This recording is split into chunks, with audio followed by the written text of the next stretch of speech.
Musical note, music fades in. Am I the jerk for telling my cheating ex-wife to save her sob story for someone who actually cares? I'm a 40-year-old man. I married my ex-wife, Lisa, also 40, 20 years ago. Our marriage lasted for about 5.5 years. We have 2 kids together. One is now 18 and the other is 16. Our marriage ended the day I walked in from work and found Lisa in bed with another man. Yeah, in our home. The one I was helping to pay for. She had the audacity to bring another man into our house and cheat. At first, Lisa tried to deny she was having an affair.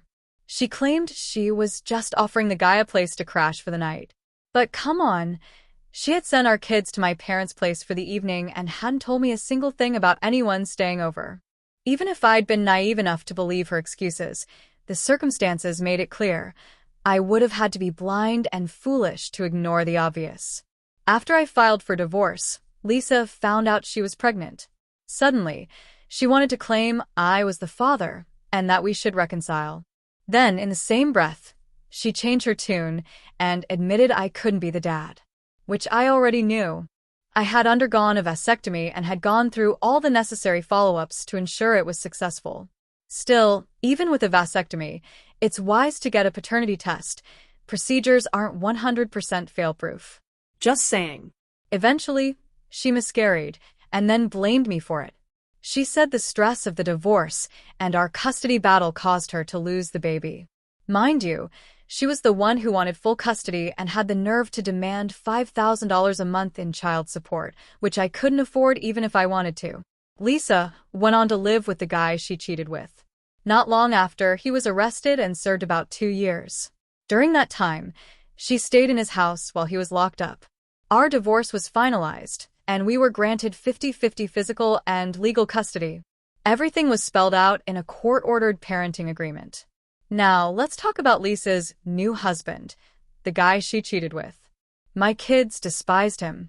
He was controlling, insecure, and clearly resented the fact that Lisa still had to co-parent with me. He acted like a jealous teenager. He was like a drill sergeant with my kids. Every time they moved between homes, he checked all of their stuff, even their school backpacks. If they brought food with them, he would either eat it himself or toss it. That included snacks from school. He even wrote little passive-aggressive notes and forced the kids to hand them to me. Lisa knew all of this. The kids complained to her about his behavior, and instead of addressing it, she blamed me and dragged me back to court, accusing me of turning the kids against her. The judge let her present her argument, but didn't take it seriously. Meanwhile, her personal life was a complete mess. She later discovered that her husband had lied about having a child when they first met. Then, she found out that while they were cheating behind my back, he had also fathered a second child with someone else. Now those kids were living in Lisa's home full-time. Lisa then tried to sue me for increased child support. I did contribute some money, but not a significant amount, since custody was still split equally. My kids were struggling emotionally, and they confided in me. I pushed to get them therapy, but Lisa refused to consent, even after I offered to pay for all of it myself. She accused me of trying to ruin them with the burden of such an expense. I had to go back to court to get the judge to overrule her, and thankfully, the court sided with me. My kids also started feeling pressured to bring their personal belongings from my house over to their moms so that her other kids could use them. They hated going over there. I tried to get full custody at one point, but I lost. At the time, they were too young for their preferences to hold legal weight. Still, I stayed consistent and supported my kids however I could. As they got older, they became even more miserable in Lisa's home. Finally, 3 years ago, based on their wishes, I was awarded full custody. By then, Lisa had 2 more children with her husband.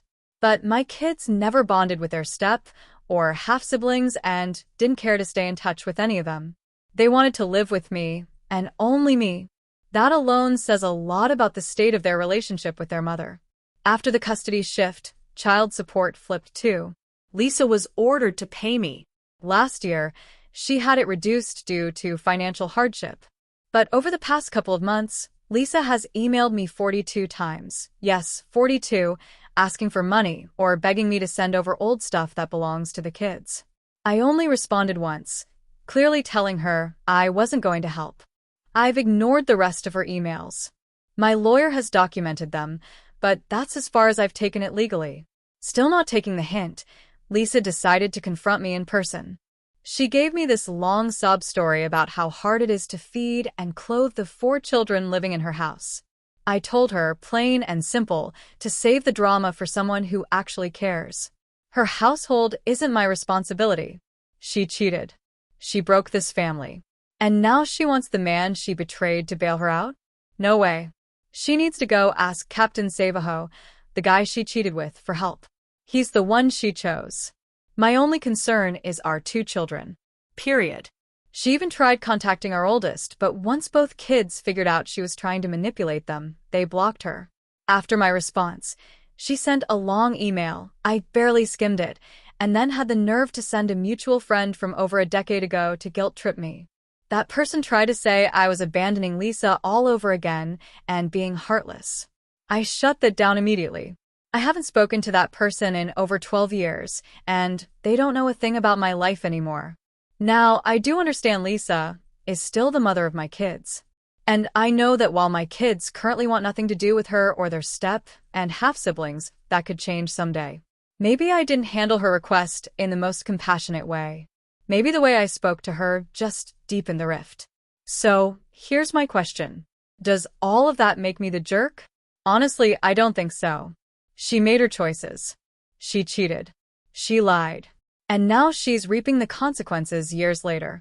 Even her own children have cut her off, and that says everything. No matter what anyone thinks, I'm sure that hurts her deeply. But that pain is hers to carry. Until next time.